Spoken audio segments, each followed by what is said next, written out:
Hello and welcome to the Falcon IT Services Cybersecurity 2024 Part 4 Web Security. My name is Miguel Fra and I am your presenter. Password security. Don't allow your browsers to save your passwords and don't synchronize your browser using your personal accounts. Now, there's an entire class of malware that they're appropriately called malware stealers that are dedicated to looking through your computer and looking for saved passwords and grabbing those passwords. So if you've got passwords that are saved in your browser, there are classes of malware that could go in there and steal those passwords. Another reason is if you leave your computer unattended or you lose your computer and somebody has access to your computer and they're able to get in, if they go to sites such as your bank or your credit card or your email or some of your work sites, those passwords are already saved, so the person doesn't need to crack those passwords. They could just log into those sites because the username and passwords are already saved. Another thing, and if you could see by this slide below, certain browsers will allow a person who has access to the computer, right, to view those saved passwords in plain text. So you can go to the browser and you go into the settings and you go into security, and you could see in the password manager all the username and passwords simply by clicking on this little eyeball icon right there that lets you see those passwords in plain text. So if you get up to go to the restroom or you get up to go to have lunch and you forget to lock your computer, somebody could come sit in front of your computer, go to your browser settings, click on this eyeball icon, and with their phone take snapshots of your passwords, and then they'll know your passwords for all your different sites.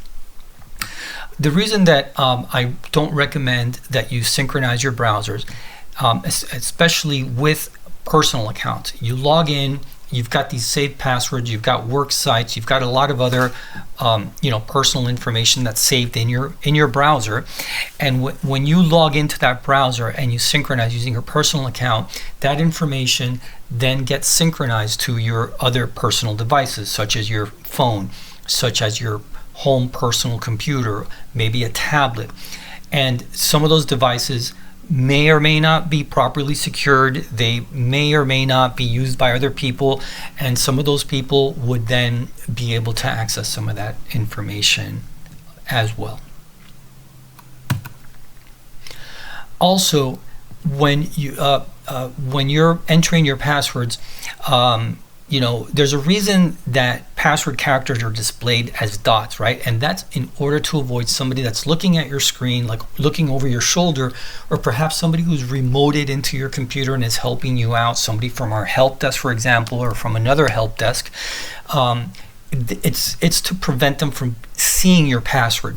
And I've oftentimes seen where I'm helping somebody in the help desk, and I ask them to log into something, and after they enter their password, they click on the show password check mark, and their password shows up in plain text, and then I am able to see their password.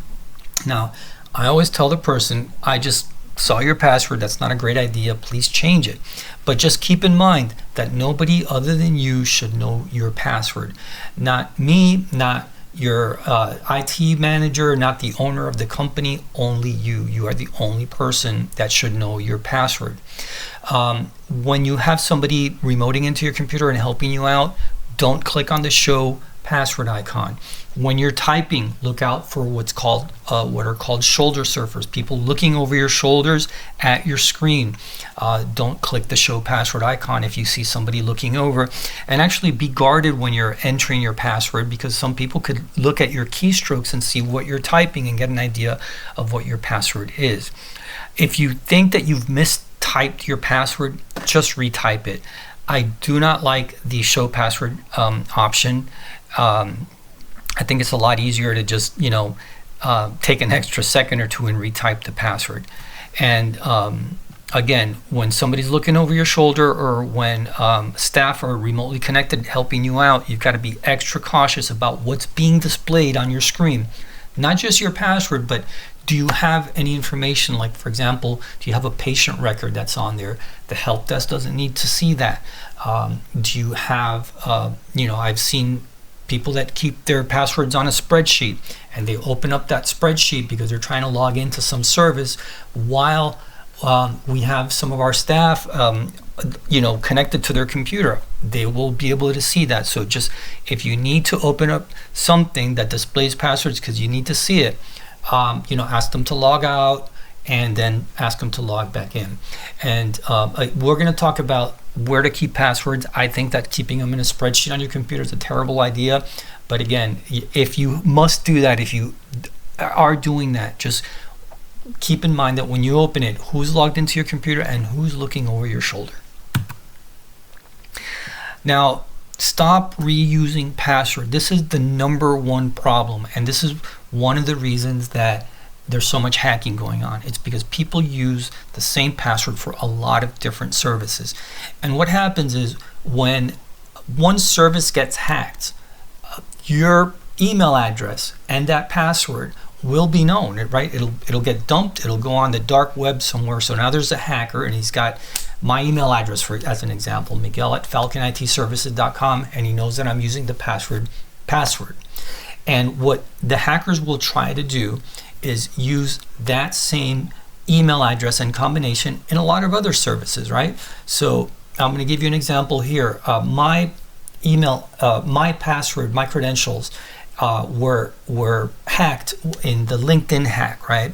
So LinkedIn had about 164 million email and passwords that were hacked and placed on the dark web. Now, a hacker will look at that and say, okay, so we have Miguel@falconitservices.com. His password is password, and he got that from LinkedIn. He's going to try to see if I used that for other services. So he's going to try to go into banks. He's going to try to go into email services. He's going to try to go into Office 365, whatever it is, and try that same user, that same email address and password combination. And let's face it, for a lot of our services, our email address is the username. And if we're using the same password, then by one of our services getting hacked, then we have the potential that they're going to do what's called password spraying, and they're going to start trying to access all of our other services. And each service that they hack into, there's a trove of information, right? Especially if you don't follow proper protocol. If you send passwords by email, if you keep passwords on a spreadsheet, maybe in your email, then they get into another service like an email, and then they've got more information, and before you know it, they're into a lot of things, and by the time you find out, it's a big problem. And as you can see here, there's no shortage of some of these big service providers that have been hacked, and these are pretty big numbers. So if you want to know if your email address and password has been compromised, you can go to this site, www.haveibeenpwned.com, and you enter your email address and you click the submit button, and it will tell you if you are in the dark web in one of the known breaches. Now, some of these sites that come up, like for example Facebook, you'll recognize, but there are a lot of these that you don't recognize, and some of these may be data brokers. And data brokers are companies that have a lot of data and a lot of information about us, and if they get hacked, well, then it's good to know. And if you do show up here as having been compromised, first you should change that password right away for whatever, let's say it was your Facebook account, and you should definitely change that right away. And then again, make sure that you don't have the same password for a lot of different services. I know this is difficult to keep a lot of passwords, but it is really, really in your best interest to do so.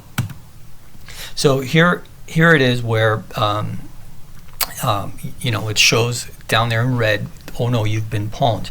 And this one is a little, if you go up and you click on the password link, okay, this option, it tells you if the password that you currently are using is a known compromised password or if it's a known common password. Sometimes we come up with things that we think are clever, and other people have thought about it before, and other people have hacked, and there's lists, like for example, baseball 123. if you use that as a password, it's gonna show here as being a known and common password. So if you have if you click on the password link menu, or excuse me, the password link up on top, and you enter your password and it shows up as being a known password, you should not use that password, because there are databases of known passwords and known compromised passwords that hackers will try those in sort of a guessing attack, right? Like a brute, not really a brute force attack, but as part of a brute force attack, where they first try a database of known and common passwords as well as hacked passwords. So password hygiene, it's very important.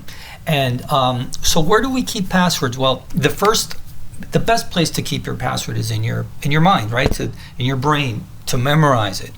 Now, I know that that's very difficult, because we have a lot of different services, and if we have to use a different password for all the different services, we could have quite a bit of passwords. What I do is I have the top 10 services that I use. I've got those memorized. There's no need for me to write them down. And I don't save them in my browser, so I have to enter them each time. So that means that by repetitively entering them over and over, I'm able to memorize them.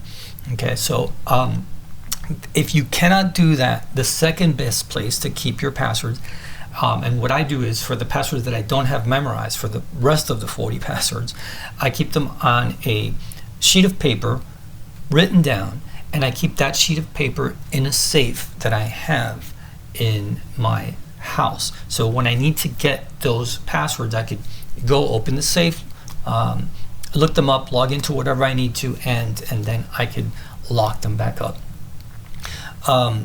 The third best place is in a password manager. Now, as you can see here, where some password managers have been compromised, they're not infallible, but they're still very, very, very, very, very safe.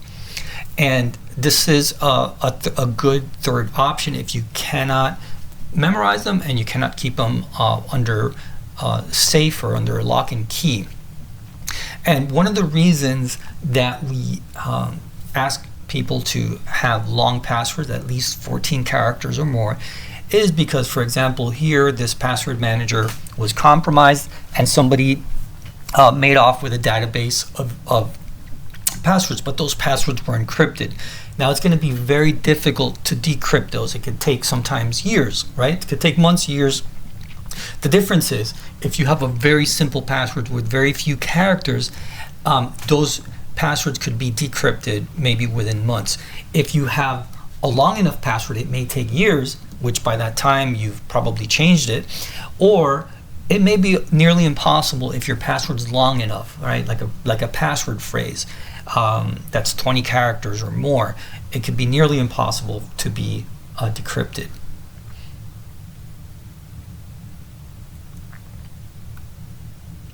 And in this article here, it shows that this password breach with these encrypted passwords, it happened a few years ago, but they're already starting to decrypt some of the user passwords which had very short lengths.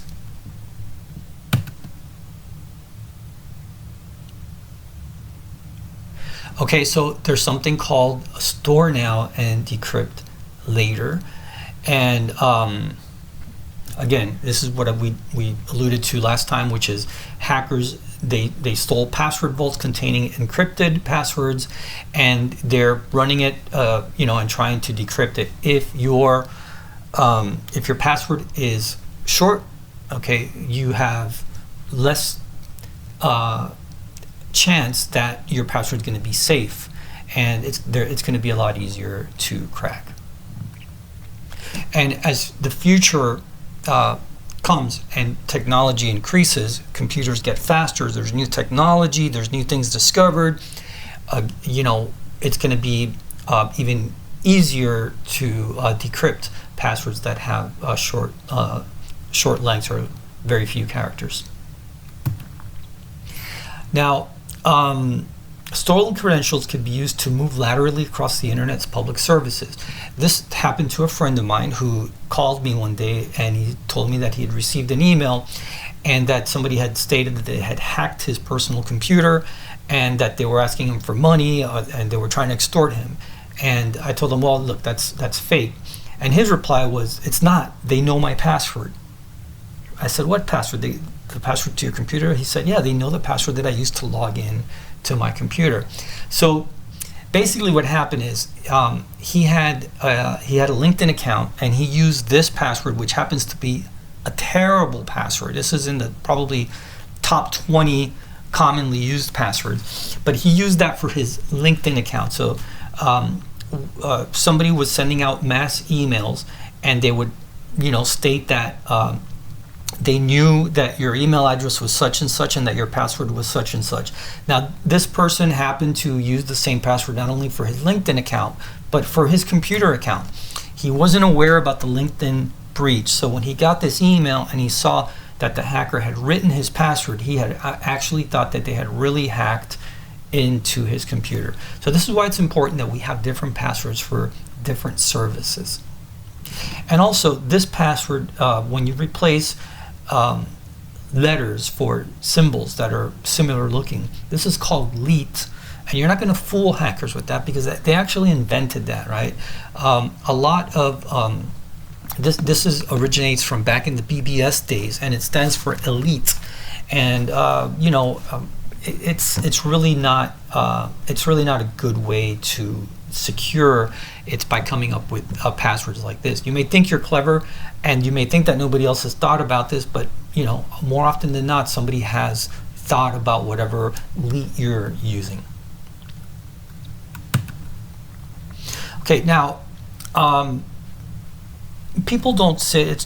It's not like the movies, right? Where in war games, the hacker was sitting there trying to get into the system, and he kept trying passwords until he thought, oh, it's the person's son's name, right? And then he typed that and he was in. That's really unrealistic. What hackers use is programs such as this one that basically will try guessing your password, or they'll do what's called a brute force attack, trying different combination. And computers can really try passwords a lot faster than you could type, right? So this is why it's important to have long passwords with a lot of characters, so that they cannot be easily guessed by a computer, which is basically doing hundreds, if not thousands, of guesses per minute, and what's called the brute force attack.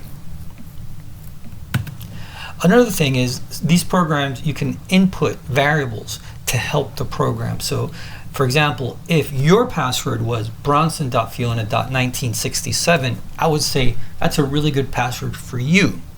But for me, if that's my password, it's a terrible password for me. Why? Because my son's name is Bronson, my daughter's name is Fiona. I was born in 1967, and this information is pretty easily discovered, right, in social media or by a web search. So this is why it's not a good idea to use things that are close to you, right, that are available in social media as parts of your password. Don't use your dog's name, don't use your spouse or your children's or important dates, your zip code.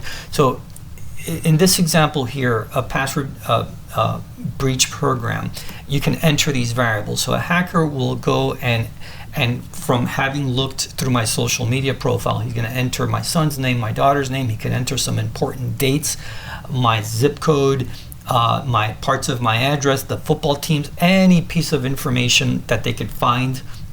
They could enter that, and then this program is going to use that information and try different combinations of that, with different symbols, uppercase, lowercase. He could split them by a plus sign, minus a sign. He could not split them, but it's going to be relatively easy for this program to actually guess my password based on these variables, and that's why it's not a good idea to use information that's readily available in social media.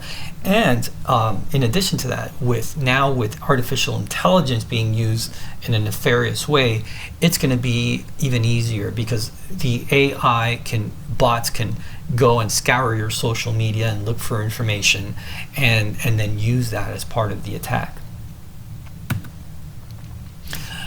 Here again, there's no shortage of programs that are available to crack passwords, and one of the easiest ways to get your password cracked is to either lose your computer or to grant physical access of your computer to someone. Because what happens is you could use programs such as these, and they run on a USB stick under a different operating system. So you boot into them, and that program, there's some that will actually go in there and clear your current password and blank it out, and then the person can get in like that and get into your computer. And there are others that are just going to keep trying different combinations until they get it. And so as you can see here, there's no shortage of programs. They're often freeware that could be used to crack your programs. So be careful about granting physical access of your computer.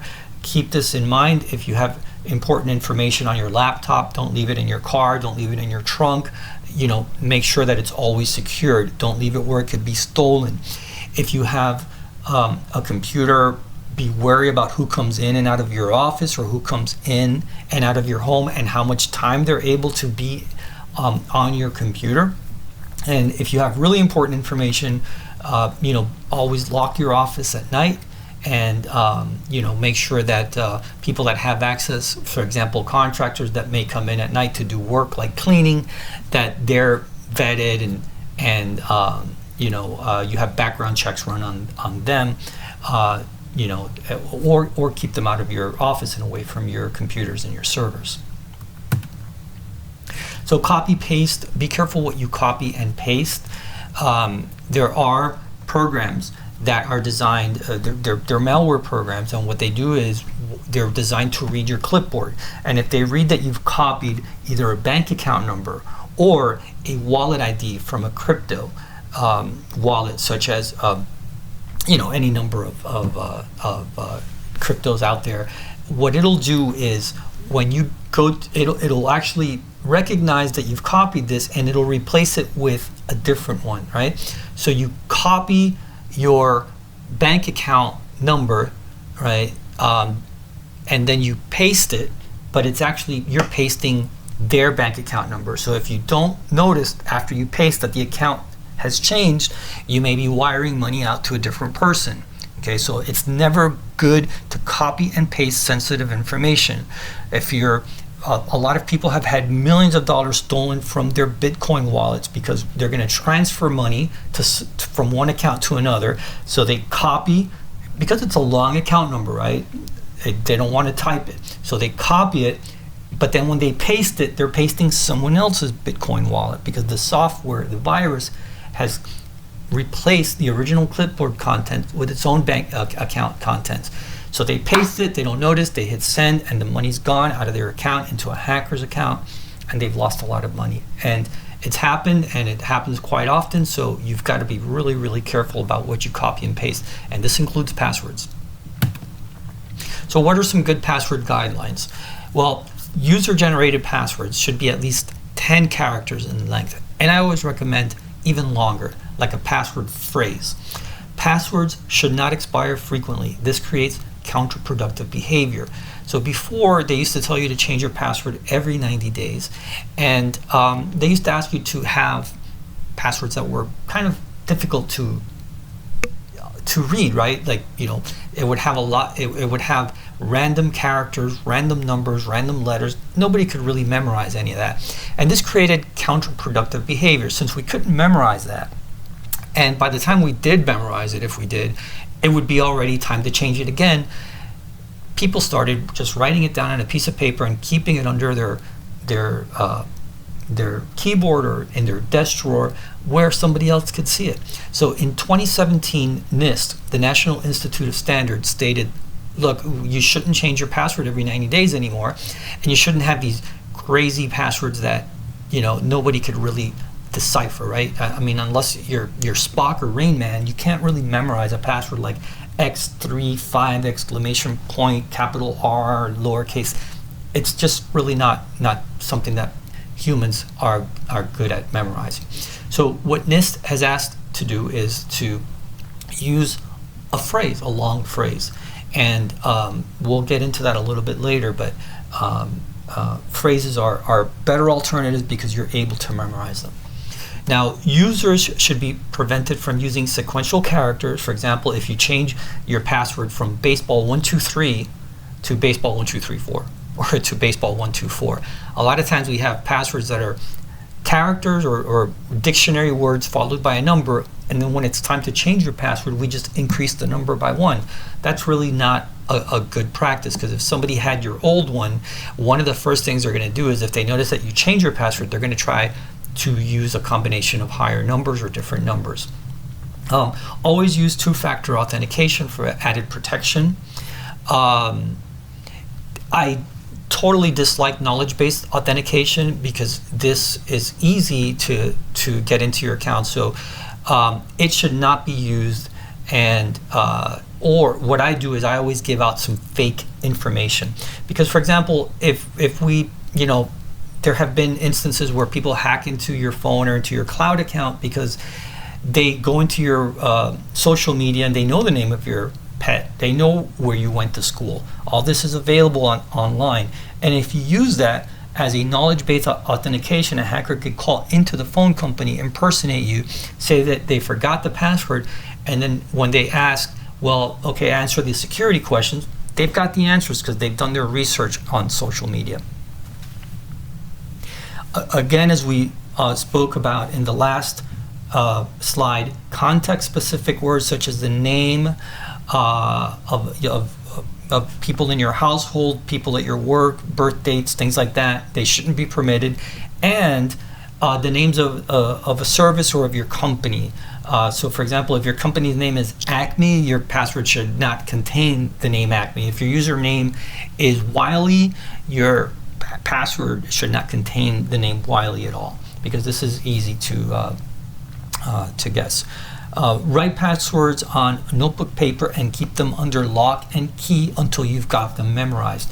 Don't save them, because if you save them, you don't need to enter them every day and you'll never memorize them. And use long, easy to memorize phrases such as chocolate equals my favorite ice cream. This is a very long password. It's going to be difficult to guess, and I guarantee you that after you've entered this password 3 or 4 times, you're going to memorize it, so there will be no need to write it down. Don't use dictionary words or dictionary words followed by numbers, such as Stingray 2010, Snoopy 1985, or Baseball 123. These are all relatively easy to crack. Don't reuse passwords across multiple systems or services. Don't store your password under your keyboard, in your drawer, in Outlook.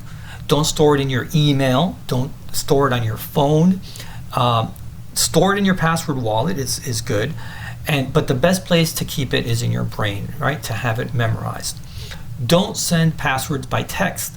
Don't send passwords by email or any non-encrypted electronic transmission. So even when something is encrypted, for example, I tell people all the time, don't send it to me by text, and they tell me, well, can we use this service on my phone which is encrypted? And well, yeah, it is, but when you send it, it's encrypted. But what happens if somebody gets a hold of your phone and they access your phone? They'll be able to see it. Okay, so again, password, not a really good idea. If you do send it to someone, then it should be a temporary password that will need to be changed after the first login. Never tell your password to anyone, including people from our support staff, anybody from any customer service help desk. Don't use information that is easily obtained online as part of your password, like birth dates, dates of family members. Don't use LEET. We discussed this before. Don't save or store passwords in your browser. And do not use knowledge-based authentication as backdoors for lost or forgotten passwords, because this information can be easily found on social media.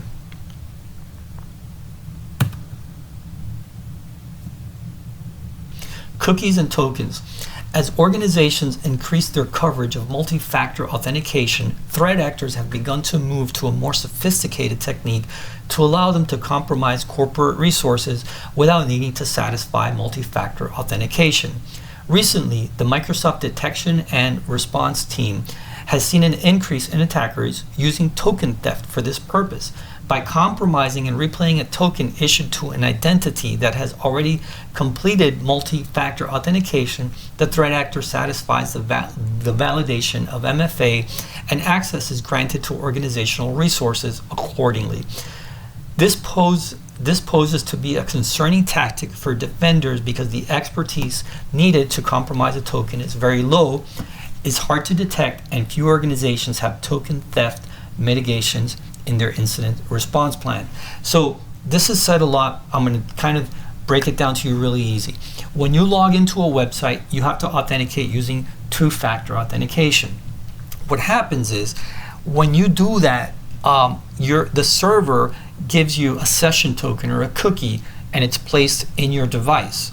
And when you go to log in again the next time, it compares these, and if they match, it just lets you in because it figures, well, this person has already authenticated. We know who they are. They've got this token, right? So it avoids you having to use two-factor authentication each and every time that you log in. Now, this, I don't think it's a good idea. It's convenient, and most sites will have a time period where 30 days or 90 days, where every 90 days per se, that token will expire and you have to re-authenticate with two-factor authentication. But that's, again, I don't think it's a good idea. I think it's better if you have to enter your two-factor authentication each and every time that you log into a service. It's less convenient, but it is more secure. And the reason why is because there's malware, and there are websites, and there are a myriad ways that somebody could steal your token. When they steal your token, they could get into your site, into that particular site, by impersonating you. So how do you avoid your token getting stolen? Well, the first thing you could do is you could set up a policy, or have us set up a policy in your whatever service you're trying to protect, where there is no token that's used, or a token expires at the end of the day. And this way, it's going to make things a lot more secure, albeit inconvenient, right? So you log in today, but then tomorrow when you log into your account, you're going to have to go through the two-factor authentication again. A lot of people don't like that. Now, if you do allow tokens and you have a period of 30, 60, 90 days, whatever it is, it's a good idea to do two things. One is use a different browser to peruse the internet than what you're using to access your sensitive work-related websites. So me, for example, I use one website where I log into my Office 365, where I log into my ERP systems, and then I use another different website, web browser, that I do all my research, and I go online and look at things. This way, if I go into a website that has a malware and it tries to steal my session cookie is in a totally different browser. Okay, so I've completely isolated the two. Now, web browsers are supposed to sandbox each tab so that by visiting a infected website, that tab cannot access information from one of your other tabs. But there's ways to get around that. There are exploits. So by me using a whole different browser, not only do I have a sandbox now, but I have a completely separate browser that I'll be using. Another thing is avoid using public hotspots, because there's something called a man-in-the-middle attack, and we'll talk about this later on. So to avoid getting your cookies or your tokens stolen, use different browsers to log into your services than what you use for your everyday surfing, and avoid public hotspots.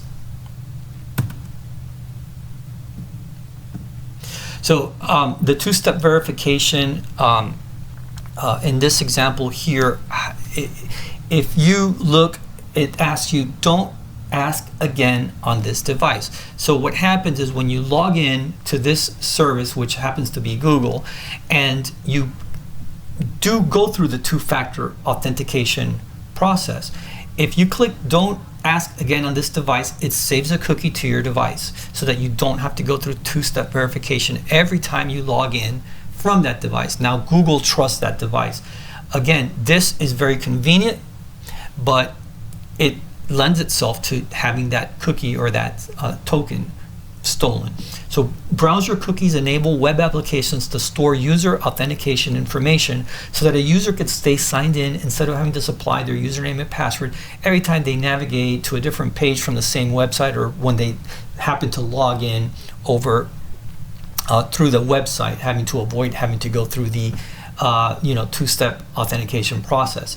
Although this is a convenient way for users to continue their web session over long periods of time, it sacrifices security to make that convenience possible. It is possible to steal cookies from current or recent web sessions to bypass multi-factor authentication. And there are various methods that hackers employ to steal session cookie, including cross-site scripting, phishing, man-in-the-middle attacks, and or Trojans.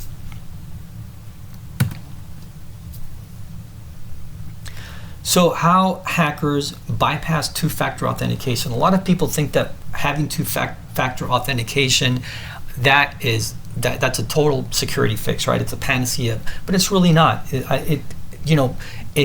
There's still ways around it. So the way that you can kind of avoid session cookie theft and token theft is by set your browser to automatically clear your cookies upon exit of your browser. You could go into the browser settings securities and you'll see that there's an option to clear all your cookies when you exit the browser. Don't save passwords in your browser to avoid malware going in there and trying to take it. Don't set the don't ask me again on this computer flag when prompted by a website. This will avoid that website placing a cookie on your website in order to have your browser not have to re-authenticate with 2FA each time. Be careful what links you click and what sites you visit. It's very dangerous. You never know where you're going. And again, use two different browsers, one for logging into your secured services and another one for your browsing. Use your private or incognito mode when logging into sensitive work-related sites. This prevents cookies. Not all sites are happy with that. They may not let you access the site, but if they do let you access the site in incognito mode, it's a great option. And don't log into sensitive sites from public hotspots or from non-provisioned work devices. So if you're, for example, on a cruise ship, you need to access your email, don't go into their kiosk and use one of their computers to access your Gmail or your Office 365, because you never know. I mean, how secure is that computer? Who's managing that computer?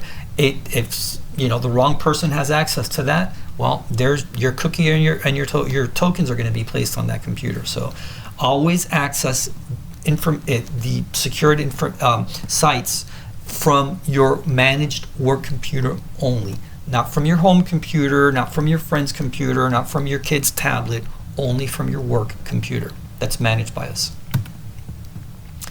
So session cookies are a way to show that the server and the user have already authenticated with each other, and it's used to bypass 2FA. The problem is when somebody steals these cookies or these tokens, they can bypass 2FA as well. So since cookies contain the user's data and track their activity, hijacking them allows the attacker to bypass two-factor authentication.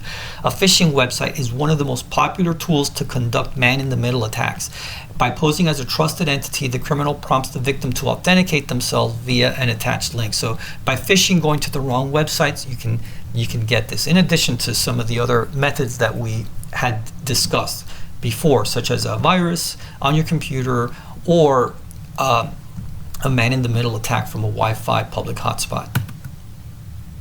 So cross-site scripting, phishing attacks, malware, man-in-the-middle attacks, these are all ways to do that.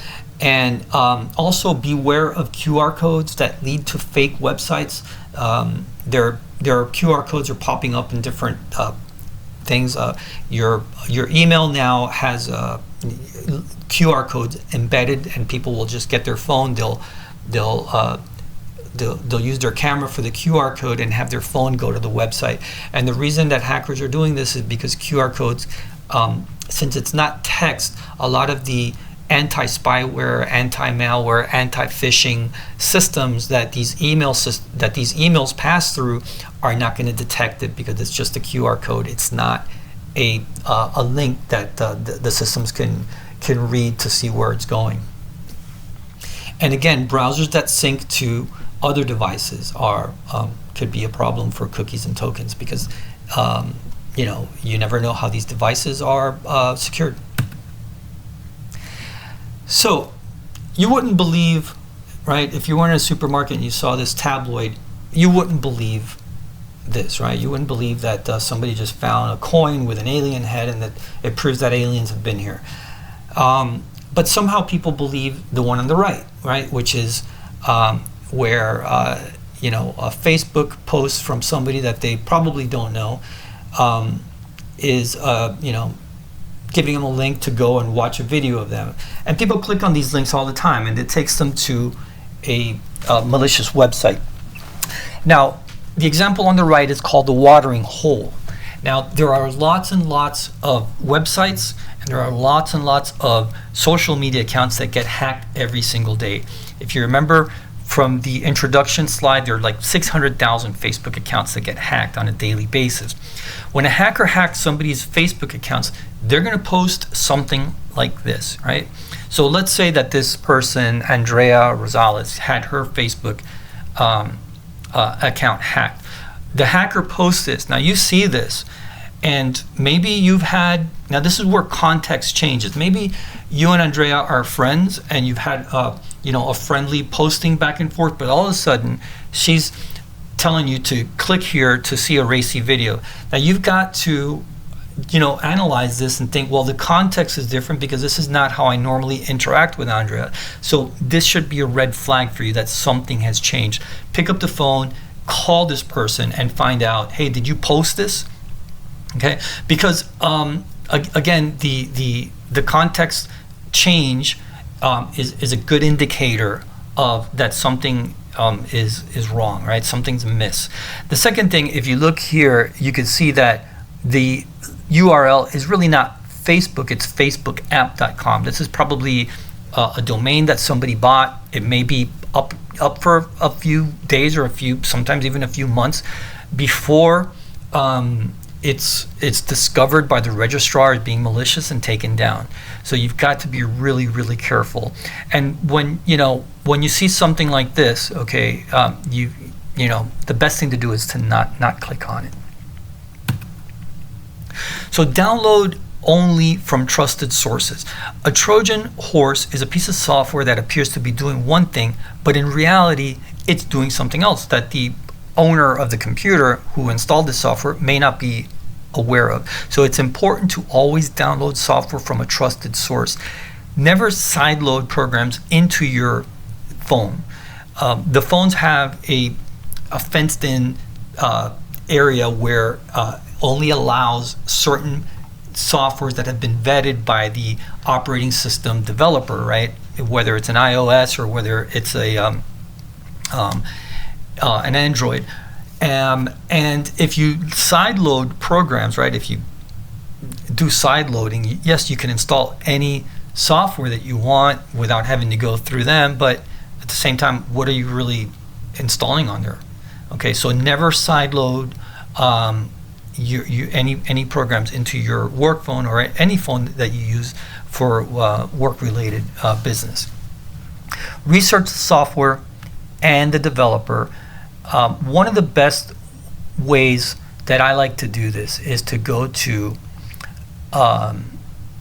Wikipedia. So I'm going to give you an example. If I went into a search site and there's this program called Notepad++, and Notepad++ is it's a very good, very commonly used piece of software. Well, hackers know this. It's got a lot of downloads. So they take this program and they do some modifications, or they package it with some malware and they put it on their website, and then they try to buy they try to buy domain names that sound like the real notepad++.org.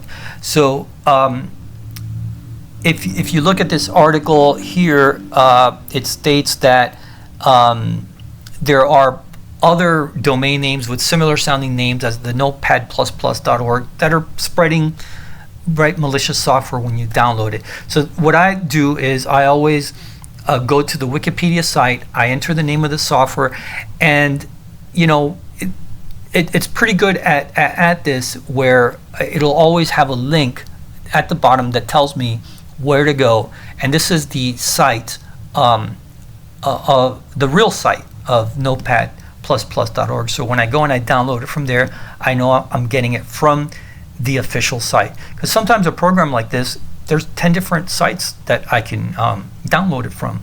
But it's always good to download it from the official site, just to make sure that it's not packaged with some extra unwanted software, which is known as a Trojan horse.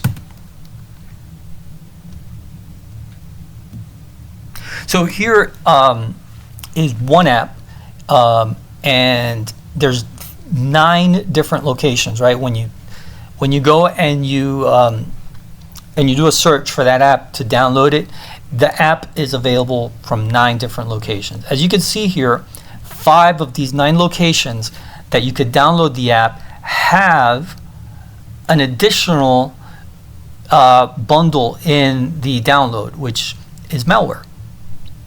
Okay, so you've got to be really, really, really careful about where you're downloading programs from.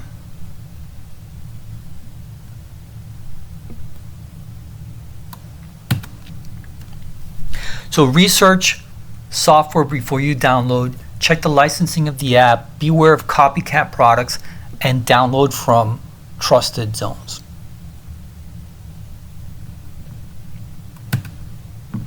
Wikipedia has information about apps you could research and get a link to download from the real website or repository. So this one here is a piece of software called Sumatra. Okay, and if you look here, if you go to Wikipedia, it tells you what the official website is. Okay, and this is one of the best ways to make sure that you're downloading it from the official repository. It also tells you where the GitHub repository is.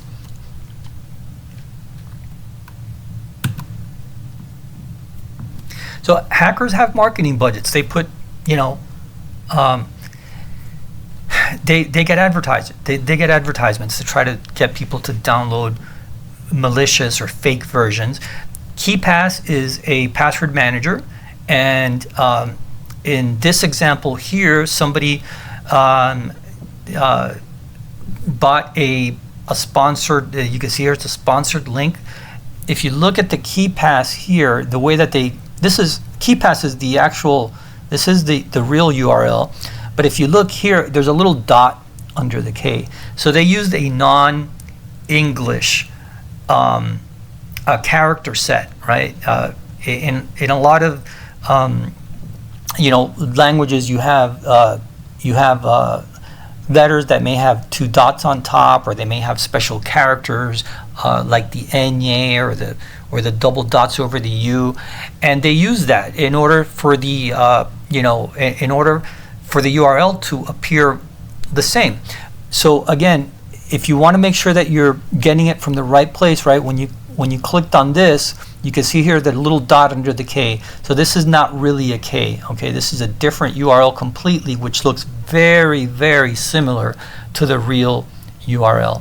And again, the way to know that you're getting this software from the official website is by going to, yep, you guessed it, up on top, as you can see, Wikipedia. Okay, so some ads trick you into buying products that you can otherwise obtain free of charge. Don't just click on the first thing that pops up. Research the apps before you install them on your smartphone, tablet, or personal computer. This is very important because, as you can see here, there's two authenticator apps. Okay, one of them is the real one and one of them is the fake one. So you've got to be really careful. The official Microsoft Authenticator app for doing two-factor, it's free of charge. You could download it. There are others that are copycats. They may not be malicious, but they may charge you or they may mine some data. Who knows what they're doing? But that's why it's important to make sure that you always are sure that the app that you're downloading and installing is the real one, because there's a lot of fakes out there. Okay, another watering hole attack is websites that present you with fake update requests. Pop-ups and ads can also appear as fake update requests. So if a hacker hacks into a website, they'll replace the home page with this page, and as soon as you log in, it tells you that you can no longer see it because your browser's out of date, and it gives you an option to click on this link, and you think that you're clicking on a link to update your browser, but you're actually clicking on a link to install a malicious piece of software. So just because you go to a website that you visit every day, if one day something changes, that's a red flag right there. Call them, find out if they've changed, if they're now changing their, if they posted this message themselves. Because again, a lot of websites get hacked every day, and they usually take sometimes hours, but sometimes it could take days or weeks for the people to realize that they've been hacked, for the website to realize that they've been hacked. And during that time, people could visit it and be lured by this. So this is, again, a watering hole attack. You visit a site, all of a sudden something's changed, something's different, and it's because the site's been hacked, and whoever hacked it has now put, either a pop-up that comes up, or they've changed the main page to try to trick you to download a piece of software. So avoid a watering hole attack. Update browsers and other software manually. Okay, just because something pops up and it says you need to update your browser, instead don't click on that. Instead, open your browser, go to the help, go to the about, and usually in the about there's a menu somewhere where it gives you the ability to update right from the application. And if you don't see the menu up on top, you could press the Alt key to show you the help menu. Synchronizing your browser account means that in addition to your favorite sites, extension, cookies, passwords, credit cards, payment tokens, and other sensitive information, they could get copied to other devices. So if you see here, you could, on your browser, this person here synchronized using their personal email, right, or their personal browser account. Well, that synced data, right, the passwords, the credit card, the payment tokens, they're going to get synchronized with phones, with tablets, with who knows what. And do you really want other people to have that information on their computer?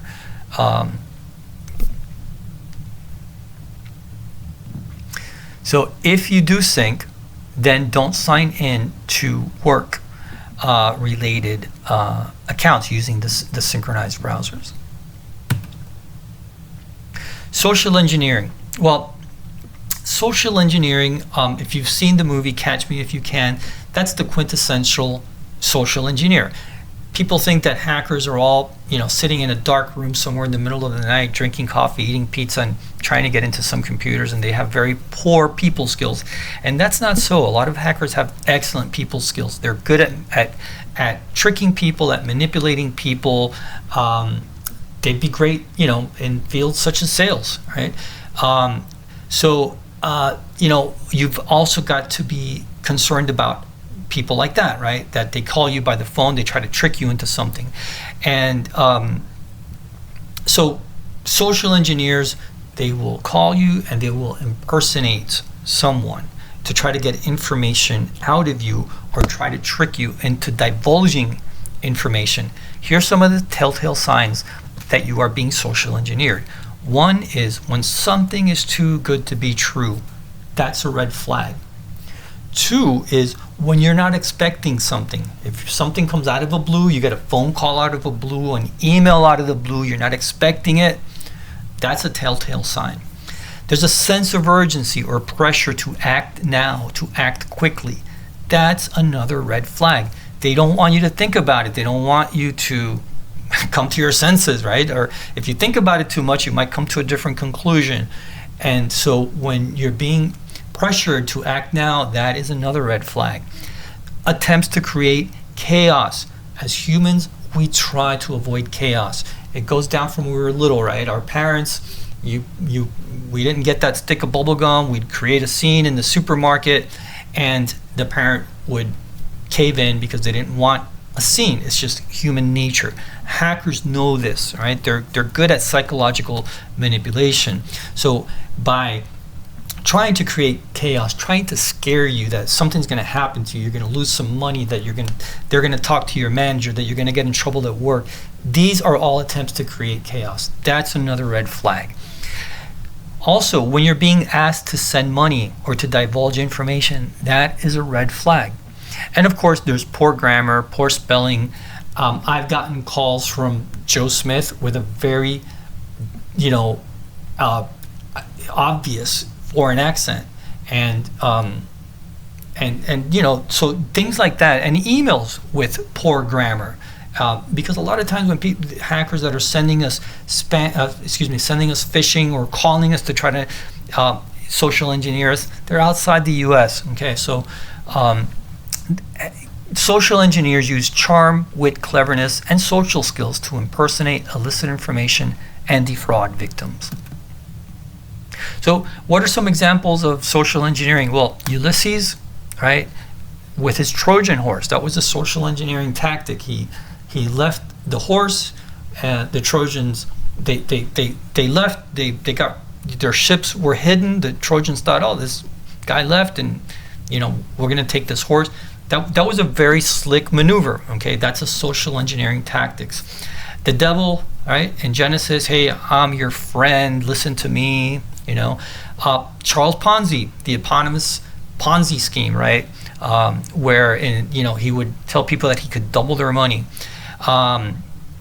Frank Abagnale, Catch Me If You Can, movies based on him, where he flew cross country for free. And of course, Kevin Mitnick, he's a famous hacker who got into NORAD. The movie War Games is supposedly loosely based on him. So social engineers, they're not just people sitting in computers coding. There's a lot of very clever, very charming people that use that as a way of hacking. So if you get a call from a bank, a credit processor, the IRS, the phone company, and they ask for private information, don't divulge it. One of the telltale signs is that you're getting this call out of the blue, right? So if somebody calls you and they say, we're from the bank, your account is withdrawn, or first of all, the IRS is never going to call or email you. They only use postal mail. If you get a call from the phone company, you could get a call from somebody pretending to be from Microsoft saying that they found something in your system and they need you to update a driver or something. You're not expecting this. It's just out of the blue. So why would you think it's real? Always assume that it's fake.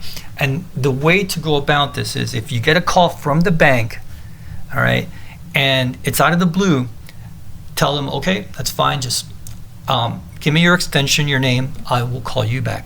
You hang up and you call the number that's on your bank statement and you ask for that person. That's the only way that you're going to know that you are really talking to that person. Same thing. If you get a call from the phone company, hang up, call the number that is on the phone bill and ask to speak to that person, or ask to speak to whatever a department they're telling you that they're from. Never divulge information. So unless you can positively identify the person that called you, never give out information. And don't rely on caller ID, because that could be faked or spoofed. Reduce the amount of information about yourself in Facebook, LinkedIn, and other social media sites, because that information is useful to social engineers when performing reconnaissance. They gather information, that way when they call you, they know things, right, about you, about your business, about your situation, because they've gotten it from Facebook. And then they're able to create a sense of familiarity. You could think, a common tactic is hackers will call family members when their other family members are out of the country on vacation, and they will trick them into believing that that family member has been arrested or that they're in the hospital, and they ask for a credit card number. They got that information because people, when they go on vacation, they post that on Facebook. So again, you've got to be really, really careful about things like that.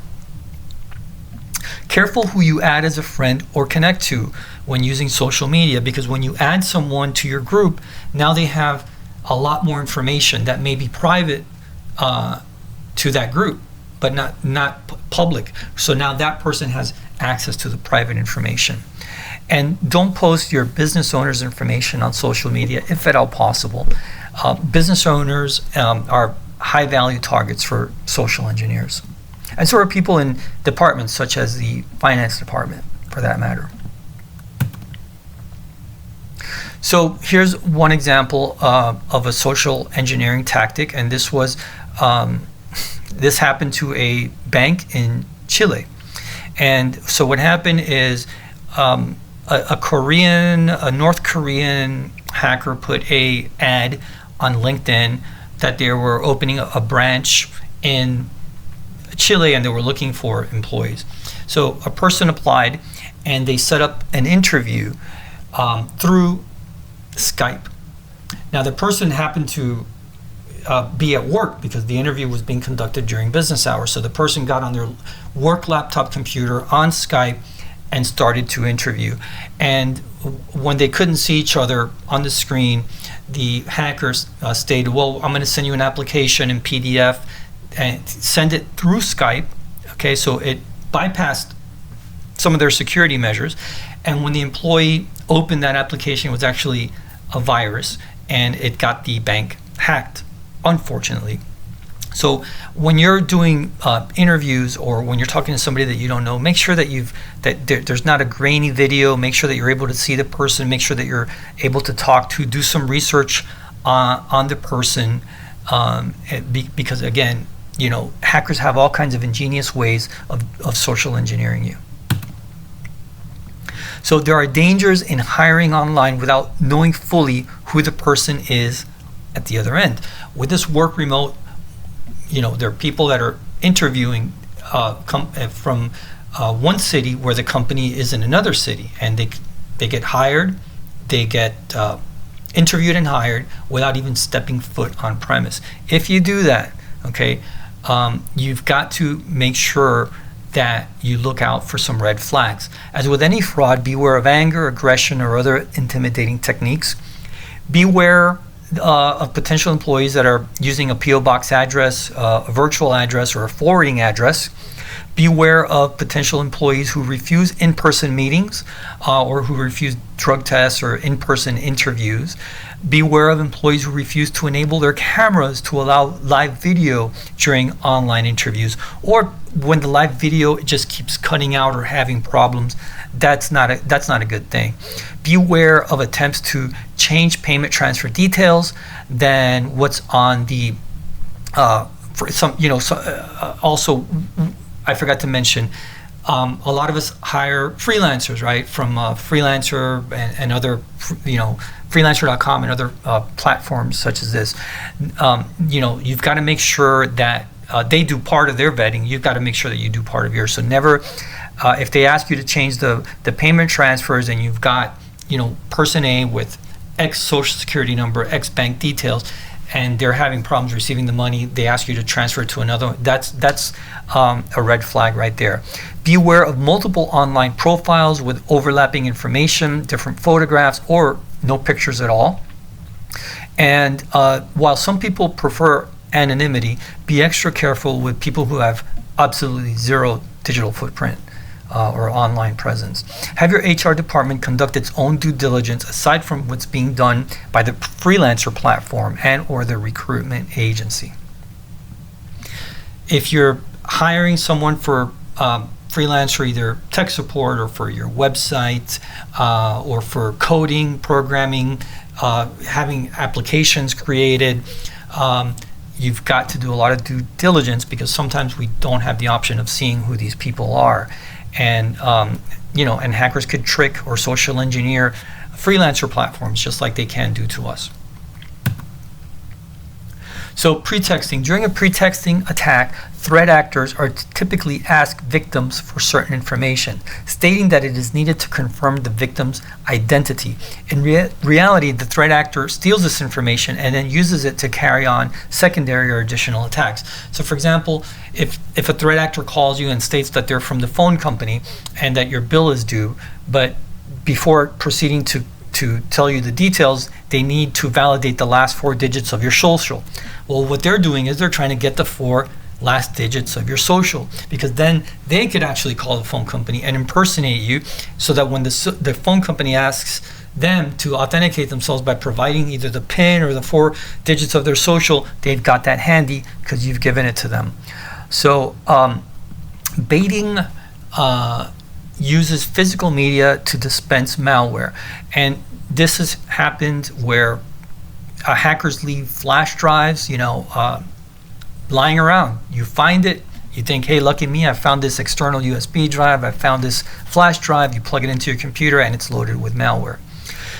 There's honey trap and pig butchering, which are also types of social engineers. I'm not going to go too deep into pig butchering because it's not really to do with business, but it's where a perpetrator pretends to be romantically or sexually interested in the victim and then lures them into an online relationship, with the end result being that they try to steal your money.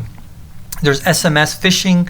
Scammers send text messages that spoof multi-factor authentication. So never, ever, ever give your multi-factor authentication to someone, especially if you're talking with tech support for anything and they tell you, well, I'm going to send you a code to your phone, I need that code.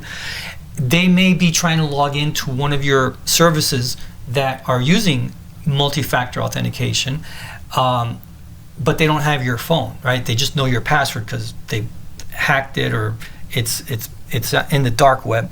So what they do is they call you, they trick you, and they tell you that they're going to send a code to your phone. And then when you give them that phone, what they've done is they've logged into that service.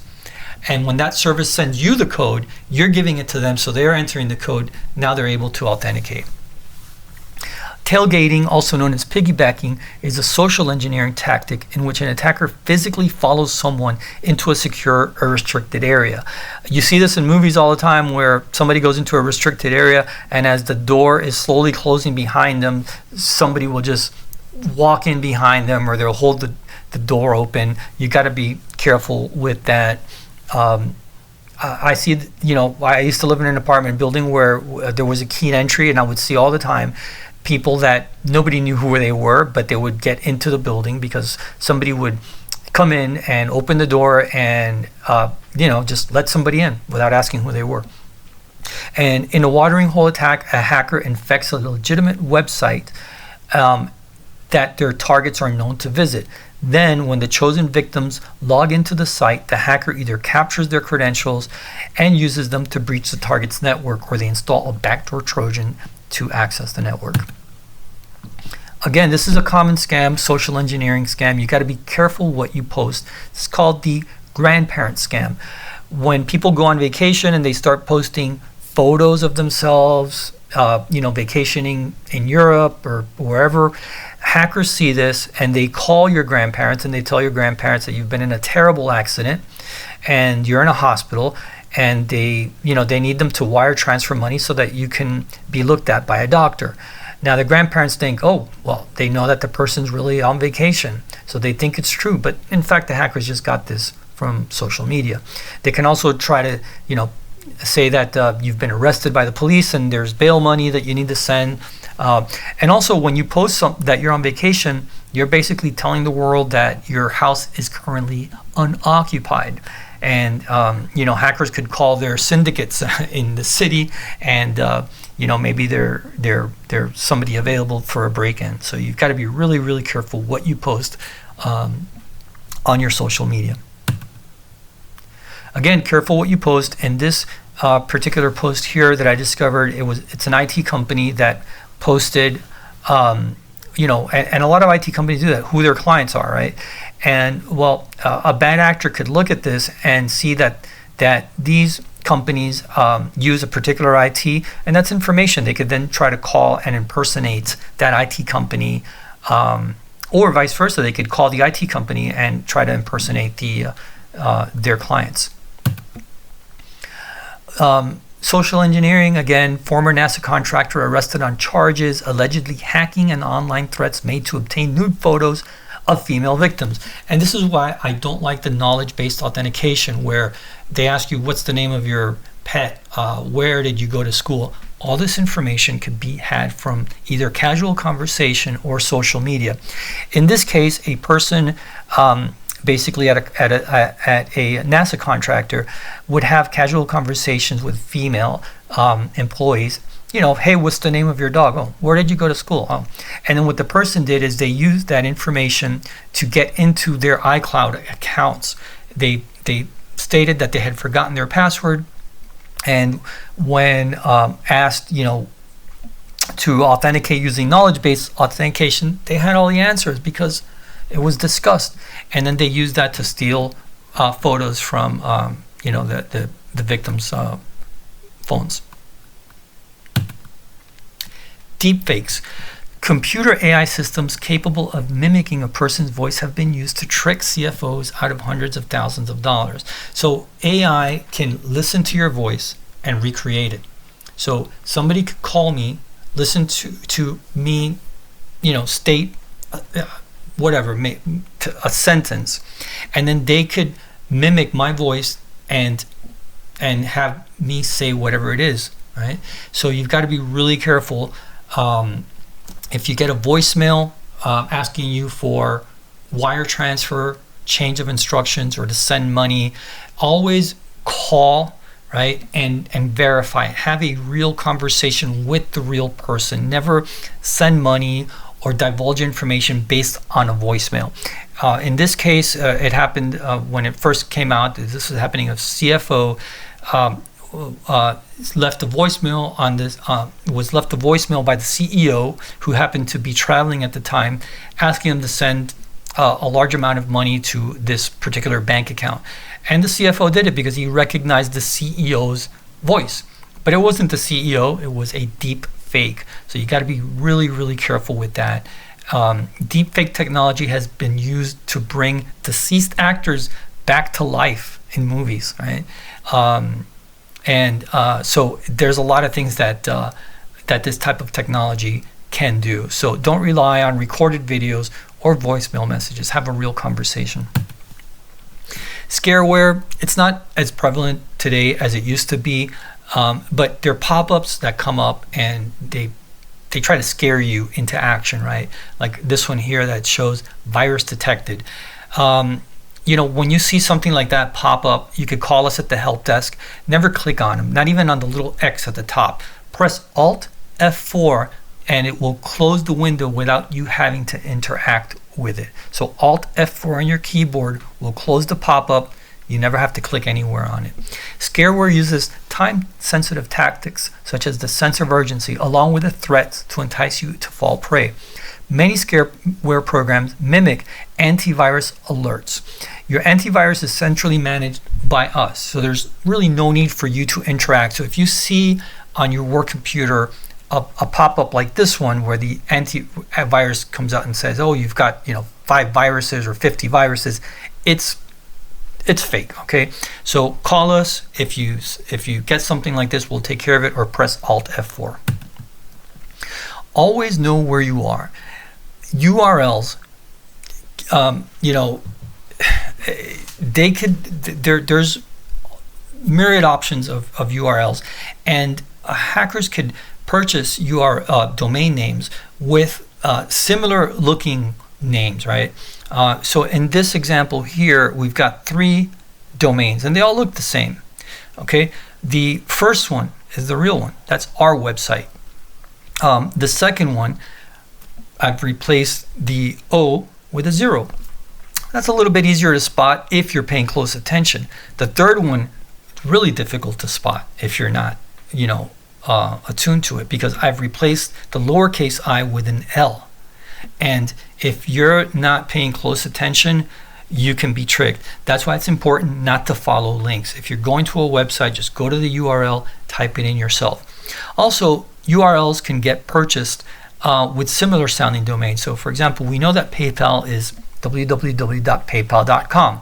But here somebody bought a domain called paypal-account-protection.com. That's not really PayPal.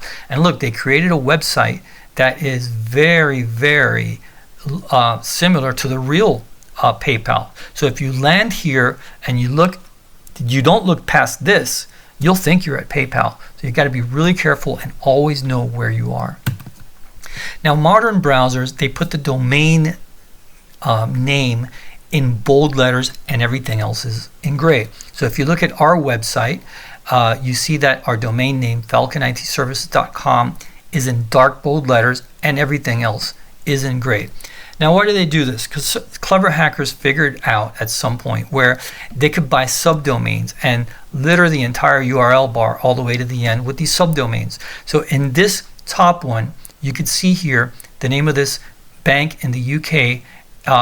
This is the real URL, and then you see slash, and then you have the subfolders, right? Credit cards, and you have some of these query languages here. So but at the bottom one, they've actually created subdomains to almost look identical to the top. So if you're not paying close attention and you don't notice that everything is in bold because everything is subdomains, then you could get tricked. So always make sure that you know where you are by making sure that only the domain name, okay, is in bold letters.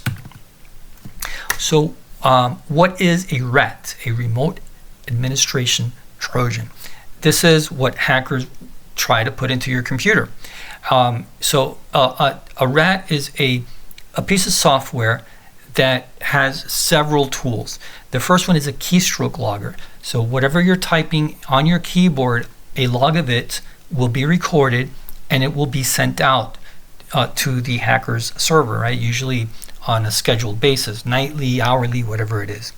The second thing is a screen logger. They get screenshots of your computer, right? So again, when you click on that little eyeball, if you've got a RAT installed, not only are they reading your keystroke as you type, but if for example your two-factor authentication comes on your screen via email or something, they're able to see that also. Then they have remote control.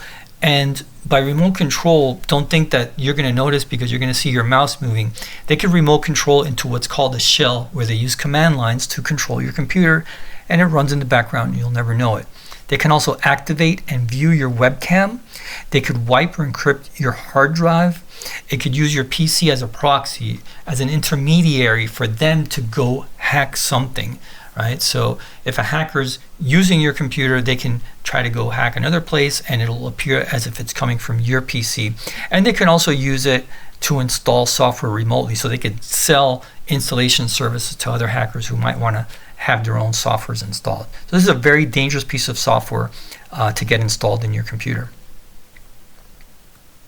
And this is why it's very, very important that when you're downloading and installing software, you always do it from a trusted source that you know to be a trusted source. And again, Wikipedia is a good place to look for it. To avoid remote access Trojans, right? Don't install cracked or bootleg software, because most of these softwares come with some kind of backdoor RAT, okay? People don't go through all the trouble of cracking and distributing and all that for nothing, okay? A lot of times there's strings attached, and you can get a Trojan installed with that cracked software. Don't load software from untrusted sources, and don't install CDs, DVDs, USBs from untrusted PCs. In other words, don't buddy share. Don't have your buddy come with their with a bunch of their software from their CD and put it on your computer, because you never know where they got it from. Avoid pups and junkware. And this, again, it could be there's a lot of ways of tricking people into downloading junkware. And junkware is programs that usually will sell you something that you really don't need. A lot of the registry cleaners, PC cleaners, things like that, it's just completely unnecessary. They do have marketing budgets. In this case here, you can see that they placed an ad in a very popular website called speedtest.net. And not only did they place an ad on here, but the ad has a big green button, okay, next to the real green button that you're supposed to click. So if you're not paying attention and you're kind of like in autopilot mode, you can accidentally hit this green button and download this PC cleaner thing on your computer. And what it'll do is it'll usually tell you that your registry needs fixed, or it'll start to bug you and want to get money from you for things that you can normally do with the actual Windows. So which software can contain malware? Well, things that you get from a peer-to-peer software where you're buddy sharing with other people in a peer-to-peer model, which is used to distribute and share cracked software. You could get it from key generators. People download and install key generators so that they could get key codes for installing programs. And you can also get it from cracked software. Some of the more common sites that are conduits for malware are pornography sites where you get free movies or free music that things that you normally should be paying for, but you're not paying for. Okay, those sites are set up, and there's always a catch. They're not going to set up a site, pay hosting, pay bandwidth, just so that you could watch a movie for free. Some of these sites are riddled with malware that will try to make its way into your computer. Wares are bad pieces of software. You don't want them. You don't want to be downloading or installing them. Social media can contain malware. If somebody hacks your Facebook site, or they hack your website, they can go and install their own software to try to download into the people that are visiting your Facebook page or visiting your website. And of course, a corporate website can even get hacked. So tens of thousands of websites get hacked every day, and once hacked, legitimate websites can be used to download malware on unsuspecting victims' computer. That's the watering hole attack. So just because you visit a website every day, you think, well, and today it's asking you for something different to download, which it normally doesn't. Don't think, oh, this is my corporate website, it's safe. No, see that change, that difference, see that as a red flag, and do a little bit of research. Call the company, find out if that's real or not. There's also tech support scams. And as you can see, the United States here is a big recipient of tech support scams where people try to call you and claim that they're from Microsoft. Never give any information, never download any type of program that they ask you to, never visit a website that they ask you to, and never give out any multi-factor authentication to. If somebody's calling you and it's out of the blue, it's unexpected, they tell you they're from Microsoft, they tell you that they're from Netflix, they tell you that they're from the IT department. Unless you can positively identify them, just hang up on them. Don't give them any information. There's also sites that will sell you services that are free. In this example here, I needed support for Netflix, and when I went into a search engine and I typed Netflix support, this came up, and I almost called that 833 number thinking it was Netflix until I kind of read over it, right? Because Netflix customer support service one, and then I looked closely, and this is not the Netflix site, this is the whatever site. So some of these places, they will help you out, but they will do for you something that if you call the real Netflix is not going to charge you for. Whereas these guys are going to probably charge your credit card for the service that they're providing. So thank you for completing today's section, and we hope to see you in the next section.